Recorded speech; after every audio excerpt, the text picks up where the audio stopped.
Yang kanta mong yan na You're Still My Man. Adele, you are still my girl dahil sa sobrang galing mong mag-perform.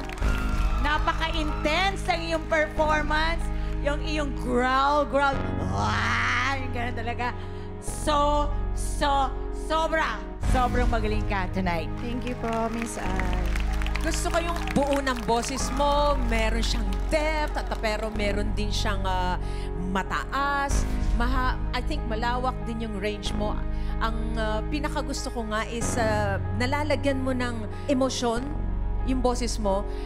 Bawat ano siya, iba-iba yung kwento. Ganun yung nakikita ko sa boses mo. And the whole performance, I loved it. Thank you po, Miss Lani. Grabe, Adele. From your intro, napakaganda ng intro. Yung mga hinga mo. Pasapol nga, Miss Ai ng hinga. Bakit iba?